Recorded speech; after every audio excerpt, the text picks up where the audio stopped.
Media మిత్రులకి ఏం లేదు, వెళ్ళే ముందు చిన్న కొసమెరుపు. సో ఇప్పుడు Q&A జనరల్గా మనం కాదు అనిల్ ఏదేదో అనేసుకుంటారే.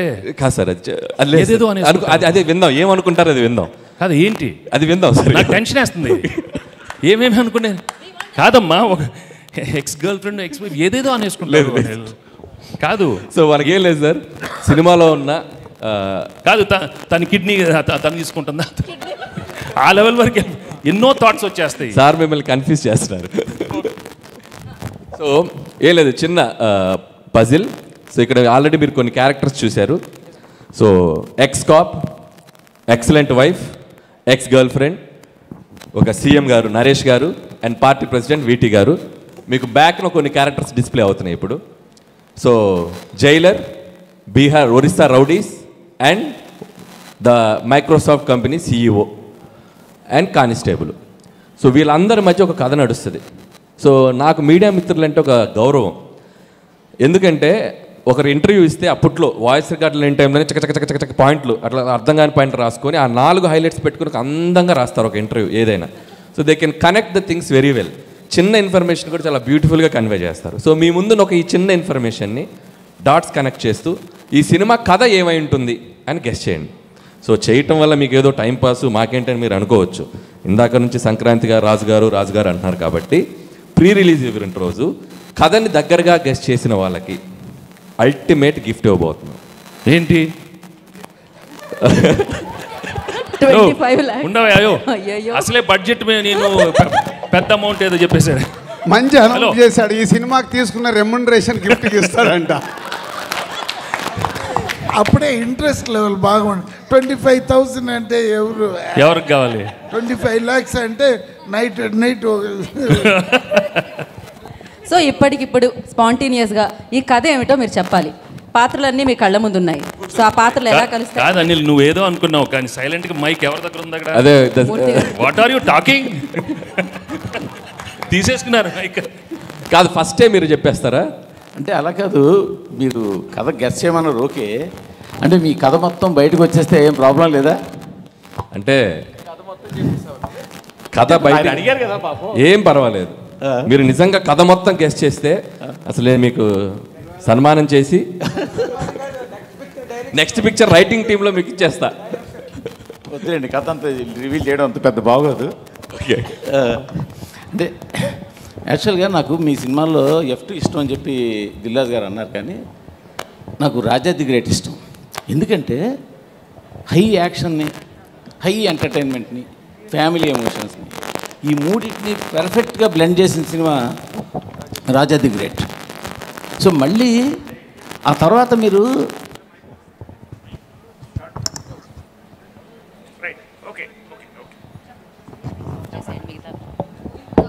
హలో తర్వాత మీరు ఎంటర్టైన్మెంట్ చేస్తున్నారు కానీ యాక్షన్ని కొంచెం వదిలేశారు. నాకు ఈ సినిమా చూస్తుంటే మళ్ళీ రాజా ది గ్రేట్ లాగా అటు ఫ్యామిలీ, ఇటు యాక్షన్, అటు వెంకీ గారికి కావాల్సిన ఇంటింట్లో ప్రియరలు, ఒంటింట్లో ప్రియరలు, ఆ బ్లెండ్ ఇవన్నీ కలిపి మీరు కథ అల్లినట్టు కనిపిస్తుంది. బేసిక్గా సీఎం ఉన్నారు, పార్టీ ప్రెసిడెంట్ ఉన్నారు, CEO ఉన్నారు, సో అక్కడ గ్యాంగ్స్టర్లు ఉన్నారు. సో ఒక క్లైమాక్స్లో ఏదైనా ఒక కిడ్నాప్ డ్రామా లాంటిది ఏదో మిక్స్ చేసి ఉంటారని అనుకుంటున్నాను. సో ఎక్స్ కాపుకి పిలుపు రావడం, ఎక్స్ కాపు వెళ్ళి సేవియర్ లాగా ఆ స్టేట్ గవర్నమెంట్ ప్రాబ్లమ్ని సాల్వ్ చేయడం, ఈ సాల్వ్లో ఇద్దరు హీరోయిన్లు ఆయన పక్కన ఉండి ఎంటర్టైన్మెంట్ చేయడం, ఇదన్నీ నేను అనుకుంటున్నాను.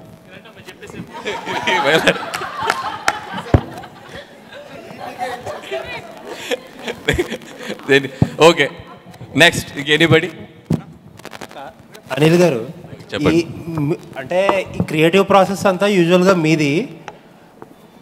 మా క్రియేటివిటీ ఎలా ఉంటుందంటే ఒక్క 10-15 నిమిషాలు టైం ఇస్తా, పక్కకి వెళ్ళి మీకు కావాల్సిన వాళ్ళు ఒకళ్ళిద్దరికి ఫోన్లు చేసుకుంటే కథ అంతా వచ్చేస్తుంది. అందుకే మీకు ఆ టైం ఇవ్వకుండా మా ఎదురు కూర్చోబెట్టుకున్నాం.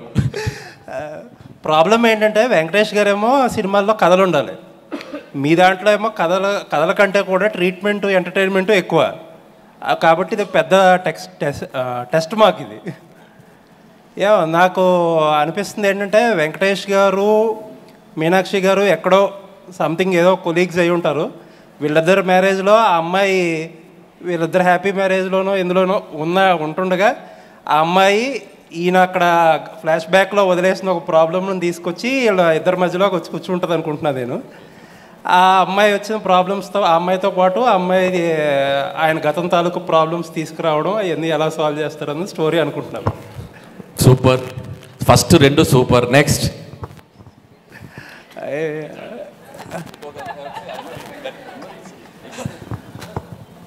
మీనాక్షిని బిఫోర్ ఎంట్రీ అమ్మాయిని ఏదో సిచ్యువేషన్లో సేవ్ చేసి ఉంటారు కాపుగా ఉన్నప్పుడు. తర్వాతకి ఈయనకేదో ఒక డెఫిషియన్సీ ఏదో వచ్చి ఏదో ప్రాబ్లమ్స్లో ఉండుంటారు. అప్పటికి ఈ అమ్మాయికి వీళ్ళ ఆ CEO వీళ్ళకి ఏదో ఇష్యూ ఉండి ఉంటుంది. ఆ ఇష్యూని సాల్వ్ చేయడానికి ఈ అమ్మాయి హెల్ప్ చేసి ఉంటుంది. ఓ వండర్ఫుల్. Next anybody? సార్ ఇక్కడ సార్ సాఫ్ట్వేర్ యజమాని ఎవరైతే ఉన్నారో, ఓకే, సో తను మర్డర్ గురవుతాడు అనుకుంటున్నాను.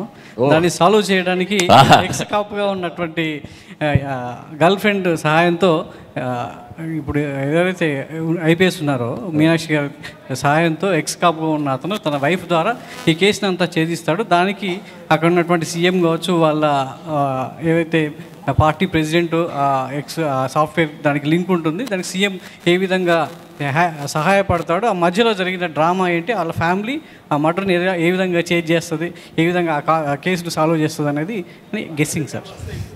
అంటే నిజంగా చాలా ఇంట్రెస్టింగ్ ఉంది.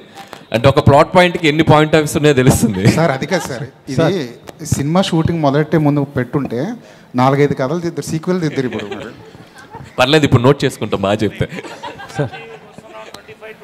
అనిల్ గారు, ఊర్లో అమ్మ ఫోన్ చేసి ఎరా దీపావళికి వస్తున్నావా, ఉగాదికి వస్తున్నావా అంటే, లేదమ్మా మేము సంక్రాంతికి వస్తున్నాం అని చెప్పుంటారు. అంతే కదా స్టోరీయా? ఓకే, ఇంతకు మించి స్టోరీ సార్. అది కాదు సార్, ఒక పోస్టర్ పెట్టి కథ చెప్పమంటే కాదు. పోస్టర్ అండి, మీకు అన్ని క్యారెక్టర్స్ ఉన్నాయి, ఒక కథలో ఉన్న పాత్రలన్నీ ఉన్నాయి. ఇప్పుడు మూర్తి గారు చెప్పారు, సార్ చెప్పారు, అండ్ ఆయన చెప్పారు, లక్ష్మీనారాయణ గారు చెప్పారు. వాళ్ళు నేను ఎంతవరకు చెప్పారంటే లాస్ట్లో చెప్తా, but they tried very well. అది వెరీ వెల్. అది సరే. ఇప్పుడు సంక్రాంతికి వస్తున్నారు కాబట్టి ఈ టైటిల్ పెట్టారు. ఒకవేళ సంక్రాంతికి రాకపోతే X3 అని పెట్టేవారా? లేదండి, X3 ఓ ఎక్స్గా అంటే ఈ సినిమా కథలోనే అది భాగం. అదేంటనేది మీరు సినిమా చూసాక అర్థం అవుతుంది, ఎందుకు పర్టికులర్గా సంక్రాంతికి వస్తున్నాం అని చెప్పడం. There is a reason for that. ఏదో రిలీజ్ గురించో ఫెస్టివల్ దీని గురించో, కాబట్టి there is a reason for that. Anil garu, ఇక్కడ నేను కథ కింద ఏమో ఊహించను, కానీ నేను ఒకటి అడుగుతా మిమ్మల్ని. సార్ మేము అడిగింది ఒకటి చెప్పి మీరు అడగండి సార్. అదే చెప్తా, మేము అడిగిన దానికన్నా ఏదో ఒకటి చెప్పి అడగండి. భగవంత్ కేసరిలో జైలర్ చచ్చిపోతే SI చచ్చిపోయినట్టు బ్రేకింగ్ వేసిన అనిల్ రావుపూడి ఈ సినిమాలో పక్కన IPS ఆఫీసర్ని పెట్టుకొని అట్లాంటి తప్పులు చేయకుండా ఈ సినిమా తీస్తున్నారు. మీరు ఇంకా మర్చిపోలేదు అది.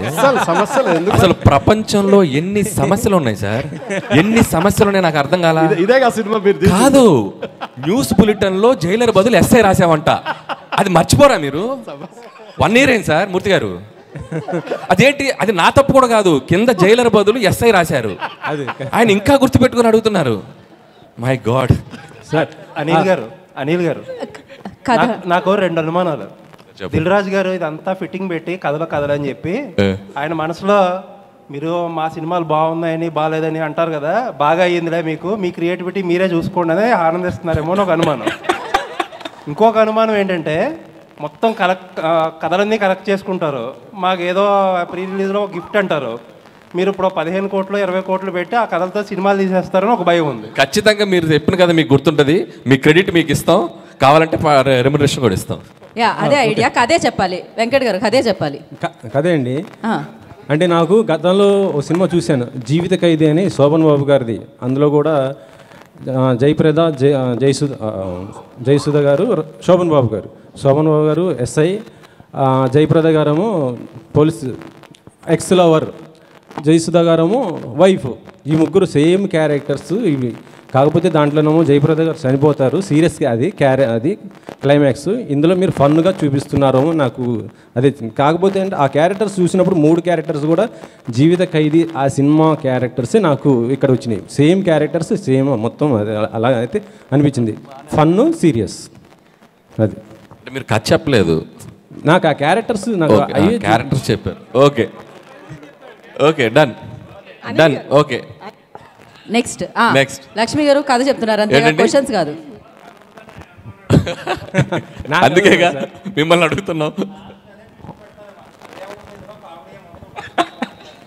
అడగండి, చెప్పండి. సారీ ఇక్కడ అనిల్ గారు ఒక్క నిమిషం. సో సీఎం మనవడు అనుకుంటా అబ్బాయి, ఐశ్వర్య రాజేష్ సీఎం కూతురు. ఆ ఒడిశా వాళ్ళు వచ్చి కిడ్నాప్ చేస్తారు. ఎవరిని? సీఎం మనవండి ఐశ్వర్య బుల్రాజ్ గారిని కిడ్నాప్ చేస్తే ఆ టైంలో అంటే సీఎం జాబ్. సో మైక్, ఇంకో మైక్ తీసుకోండి. సో అతను సీఎంగా ఉన్నప్పుడు ఏదో ఇష్యూస్ వచ్చి ఆయన జాబ్ వదిలేస్తాడు, వైఫ్ని కూడా వదిలేస్తాడు. మళ్ళీ కొడుకు కోసం వీళ్ళందరూ కలుస్తారు. అప్పుడు ఆమె ఎంప్లాయీగా ఉన్నారు, కాప్గా ఉన్నారు. సో కొడుకుని కనిపెట్టడానికి వీళ్ళంతా ఒక గేము. అందులో లాస్ట్లో ఆ లేడీస్కి సంబంధించి సమ్ సెన్సిటివ్ పాయింట్ ఇస్తారనిపిస్తుంది. ఎందుకంటే అనిల్ రావుపూడి అంటే 100% ఒక మెసేజ్ ఉంటుంది. అది భగవంత్ కేసరి కావచ్చు, ఇప్పుడు కావచ్చు. ఇది మొత్తం సీఎం పాయింట్ ఆఫ్ వ్యూలో ఉంది. ఇప్పుడు మీరు చెప్పిన దాంట్లో అనిల్కి ఒక కొత్త స్టోరీ దొరికిందండి, సీక్వెల్ దొరికింది. అండ్ ఇంకోటి ఇందాక మీరు అన్నట్టు దిల్ రాజు గారికి దీంట్లో ఏం ప్రమోయం లేదు మొత్తం. ఇది అనిల్ నిన్న ఫోన్ చేసి సరే ఇలా కొత్తగా చేద్దాం అనుకుంటున్నా నీ కాన్సెప్ట్ చెప్పాడు. సో చాలా బాగుంది చెయ్యని ఇలా అనుకున్నాం అంతే. నాది దీంట్లో ప్రమేయం లేదు. ప్రమేయం అంటే కుదరదు, గెస్ట్ చేసిన వాళ్ళకి గిఫ్ట్లు ఇవ్వాల్సిందే. అనిల్ గారు ఇక్కడ నెక్స్ట్ కదా అనిల్ గారు నెక్స్ట్ కదా ఓపెన్ చేస్తే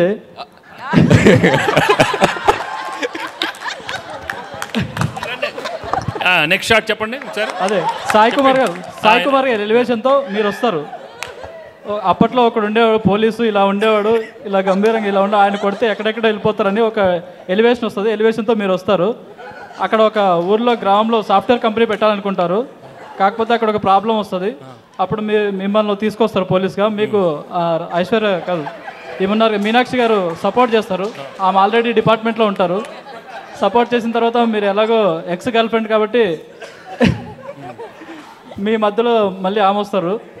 అలా ఫండ్ నడుస్తుంటుంది. ఆ తర్వాత సీఎం ఏం చేశారు, అలాగే పార్టీ ప్రెసిడెంట్ ఆ ఊరిని కాపాడడానికి, అలాగే అక్కడ ఫ్యాక్టరీ మైక్రోసాఫ్ట్ ఫ్యాక్టరీ రావడానికి ఏం చేశారు అనేది ఒక స్టోరీ అనుకుంటున్నాను.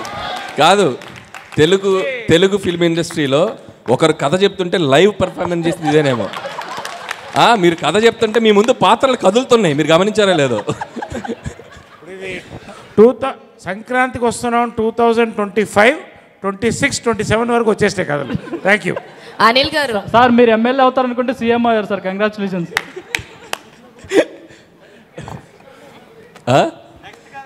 అనిల్ గారు పక్కా అనిల్ గారు ఇక్కడ కీర్తి. నేను ఎక్స్పెక్ట్ చేసిన స్టోరీ అయితే కనుక ఫస్ట్ స్టోరీ స్టార్టింగ్ అవసరాల శ్రీనివాస్ గారితో స్టార్ట్ అవుతుంది. సో అవసరాల శ్రీనివాస్ గారికి మాఫియాకి మధ్యన జరిగే ఇష్యూస్లో రిమైనింగ్ కథ అంటే వెంకటేష్ గారి కథ ఒక ఫ్యామిలీ ఎంటర్టైనర్ మధ్యలో వస్తూ ఉంటుంది. సో ఆ కథలో వచ్చిన ఒక చిన్న ప్రాబ్లంకి కీ పాయింట్ సాయి కుమార్ గారు. సో ఆ సాయి కుమార్ గారు నుంచి వెంకటేష్ గారికి స్టోరీ డైవర్ట్ అవుతుంది.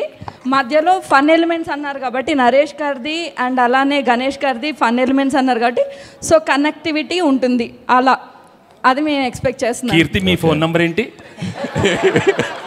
చెప్తాను. ప్రొడక్షన్ చూడండి, స్టోరీ డిపార్ట్మెంట్లో పెట్టండి అయ్యా, తీసుకోండి అయ్యా, నోట్ చేసుకోండి. అదే అసలు ఏం చెప్పేస్తున్నా అనిల్, అసలు అందరూ everybody very nice. Anil garu can I guess? Yeah please. Avasarala Srinivas garu ఐశ్వర్యాజ్ గారు బ్రదర్ అండ్ సిస్టర్స్. ఓహో. సో ఆయనకి ఏదో ఒక ప్రాబ్లం వస్తుంది, ఒక క్రైమ్ జరుగుతుంది అనమాట. అంటే విలన్కి అండ్ అదే ఒక క్రైమ్ ట్రయాంగిల్ క్రైమ్ స్టోరీ అయితే జరుగుతుంది. చెప్పండి. ఒక క్రైమ్ ట్రయాంగిల్ స్టోరీ అయితే జరుగుతుంది. అంటే విలన్కి ఐశ్వర్యరాజ్ గారికి అండ్ వెంకటేష్ గారికి. సో మీనాక్షి గారు కూడా దాంట్లో ఎలా హెల్ప్ అయ్యారు ఏంటి అనేది ట్రయాంగిల్ క్రైమ్ స్టోరీ. అంటే ఇప్పుడు ఐశ్వర్య అవుటా స్టాబ్ మంచి హీరోనే కదా సార్, చంపేయకూడదేమో. చంపేయకూడదు కదా. సో అనిల్ గారు ఇక్కడ ఐఎమ్ హేమవాలిని అండి. సో నాకు నీకేమనిపించిందమ్మా? అదే చెప్తున్నాను.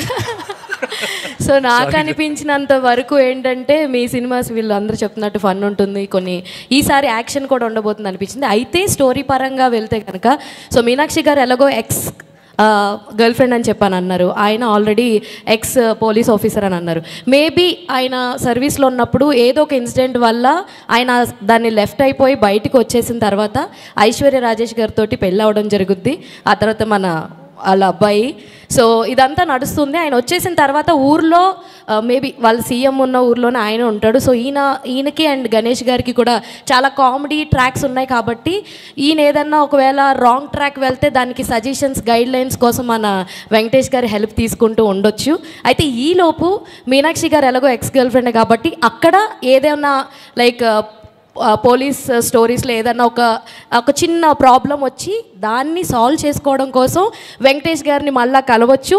ఆ ఉద్దేశంతో ఆయన దగ్గరికి రావడం అండ్ ఈవిడికి ఆల్రెడీ ఐశ్వర్య రాజేష్ గారికి వీళ్ళిద్దరూ ఎక్స్ అని తెలిసి వీళ్ళిద్దరూ కలవకుండా చూసుకోవడం.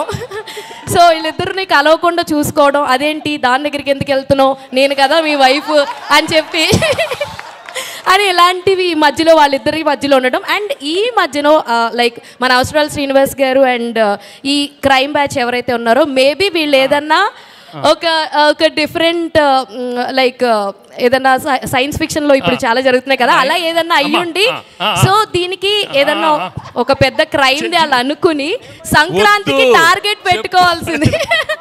వాళ్ళు సంక్రాంతికి అదేమన్నా మనం ఆ సంక్రాంతి టైంలో దాన్ని చేద్దాము అమలు చేద్దాం అని అనుకుని ఉండొచ్చు. మేబీ అందుకే సంక్రాంతికి వచ్చామని ఒక టైటిల్తో రావు.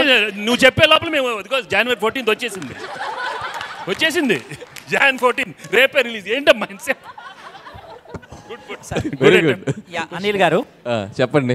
యాక్చువల్గా రమేష్ గారు, నరేష్ సీఎం అండ్ ఆయన పార్టీ ప్రెసిడెంట్, వీళ్ళిద్దరి మధ్యలో ఒక అమ్మాయి ఉంటుంది. సో వాళ్ళిద్దరి మధ్యలో అమ్మాయి ఒక అమ్మాయి అంటే లవ్ స్టోరీ అంతా. వాళ్ళిద్దరి మధ్యలో ఒక అమ్మాయి మేబీ తను మర్డర్ అయి ఉండొచ్చు. వాళ్ళ దగ్గర ఈ పోలీస్ ఆఫీసర్ పనిచేస్తుండొచ్చు, అంటే ఈమెకు సంబంధించి మీనాక్షి. సో ఆయన కూడా ఎక్స్ కాప్ కాబట్టి ఆమెకున్న పరిచయాలతో ఆయన్ని కేసు డీల్ చేయడానికి పిలిచుండొచ్చు. అయితే ఈమెతో ఉన్న ఆ క్లోజ్నెస్ వల్ల వైఫ్ ఎప్పుడైనా ఇంకొక అమ్మాయితో ఉంటే వైఫ్కు ఆటోమేటిక్గా అనుమానాలు అవి ఉంటాయి కాబట్టి ఆమె ఏమన్నా ఇది చేయొచ్చు అండి. ఇలా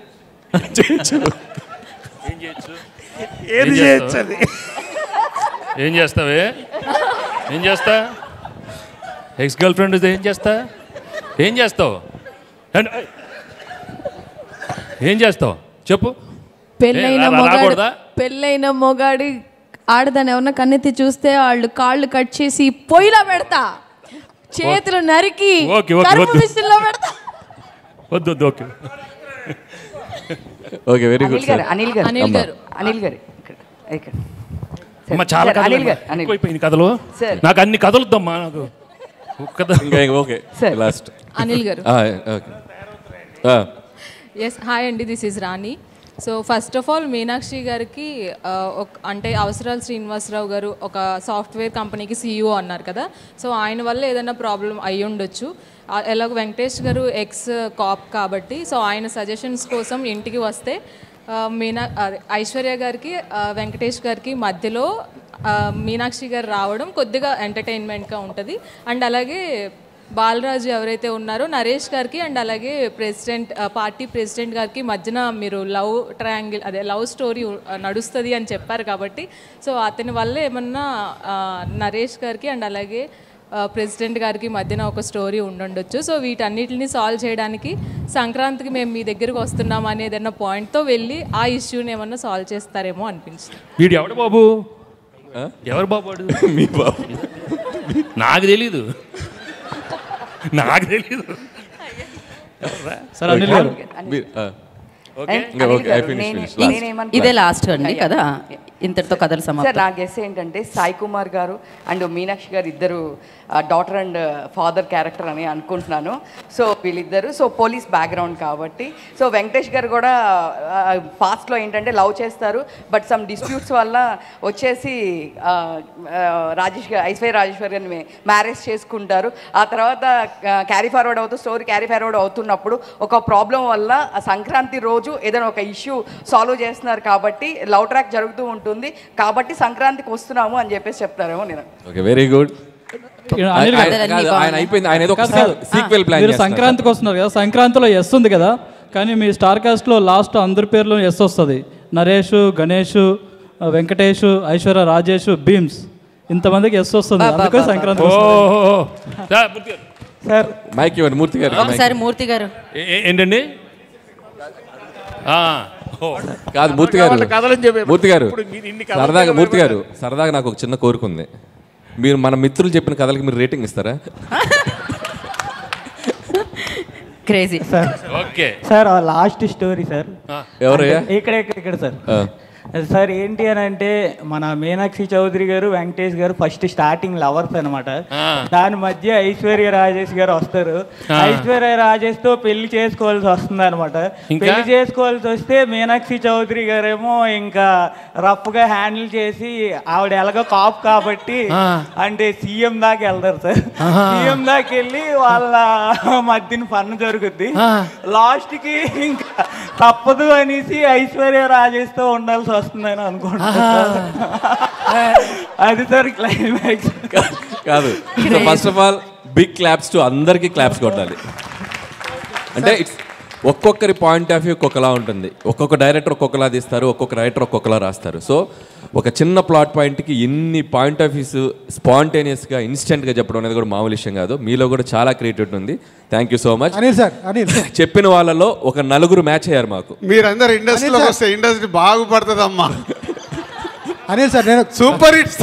అనిల్ గారు ఇక్కడ ఓకే లాస్ట్ చెప్పండి సార్. వెంకటేష్ గారికి ఎక్స్ గర్ల్ ఫ్రెండ్ మీనాక్షి గారు అని చెప్పారు కదా. మీనాక్షి గారు చిన్న ప్రాబ్లంలో ఉంటారు. ఆ ప్రాబ్లం వచ్చిన తర్వాత వెంకటేష్ గారికి సాల్వ్ చేయమని చెప్తారు. నాకు చిన్న ప్రాబ్లం ఉంటే నాకు తెలిసి కథ అదే సార్. ఓకే, మీరు పని చేశారు ఫిల్మ్కి, మీరు ఎలా చెప్తారు? లేదు లేదు అట్లా చెప్పకూడదు. లేదు, కథలు ఈ కథలన్నీ ఇక్కడతో అయిపోయాయండి. సంవత్సరానికి ఒక కథ, ఒక్కొక్క కాంపౌండ్ లో ఒక కథ మీకు. రైట్, మళ్ళీ చెప్తున్నారా? లేదు, కథలు ఏం చెప్పట్లేదు. ఓకే చెప్పు. మీరు రివ్యూ రేటింగ్స్ గురించి మాట్లాడారు. సంక్రాంతికి 3 సినిమాలు వస్తున్నాయి. 3 సినిమాలు రాజుగారికి సంబంధించినవే. అయితే రీసెంట్గా కేరళలో రివ్యూస్ గురించి సీరియస్కి వెళ్ళిపోయారా? ఫస్ట్ కేరళ, తర్వాతకి ఇవాళ చెన్నై కూడా ఒక యాక్షన్ తీసుకుంది. ఇక్కడ తెలుగులో ఏమైనా తీసుకునే అవకాశం ఉందా అలాంటి వాటి గురించి? So thank you so much sir. నేను అసలు ఎక్కడ అది ఎందుకు అంటే ఇది నెక్స్ట్ ప్రాపర్ Q&A సెషన్ చేస్తామండి. ఇప్పుడు కథలు సెషన్ ఇదంతా. అనిల్ రాజుగారు నేనే చెప్తాను, నేనే చెప్పాలి, నువ్వు నాకే వేసావని కూడా నాకు తెలుసు. సో డెఫినెట్గా కేరళలో ఈరోజే తమిళనాడులో థియేటర్స్కి అందరికీ ఆల్ థియేటర్స్కి వాళ్ళ అసోసియేషన్కి చెప్పడం జరిగిందంట. నాకు కూడా పంపించారు. అది అక్కడ సక్సెస్ఫుల్ అవుతుంది కాబట్టి ఆటోమేటిక్గా అది మన స్టేట్ కూడా ఇంప్లిమెంట్ అయ్యే అవకాశం ఉంది. కానీ అది ఇండిపెండెంట్గా తీసుకునేది కాదు, ఛాంబర్ ద్వారా జరగాలి. కాబట్టి ఆల్రెడీ ఎగ్జిబిటర్స్ కూడా ప్రిపేర్ అయ్యారంట అది. సో ఛాంబర్ ద్వారా అవుతుంది. Okay, thank you so much కథలందరికీ. Thank you so much. Thank you so much. ఖచ్చితంగా విన్నర్స్ ఇప్పుడు చెప్పాలా? ప్రీ రిలీజ్లో చెప్తారు. మేము ప్రీ రిలీజ్ ఈవెంట్ రోజు ఖచ్చితంగా మీరు అందరూ వస్తారు. మిమ్మల్ని స్టేజ్ మీదకి పిలిచి మీకు మైండ్ బ్లోయింగ్ గిఫ్ట్స్ ఇస్తాం. ముందే చెప్పాం, ఎందుకంటే కథ గెస్ట్ చేసేస్తారు ఆడియన్స్ కూడా కథని. రైట్, మీరు 2026 సంక్రాంతికి వేసేసుకుని ఈ కథ ఏదో ఒకటి వాడేసుకోండి, పర్వాలేదు. Thank you so much media. Thank you guys, thank you so much.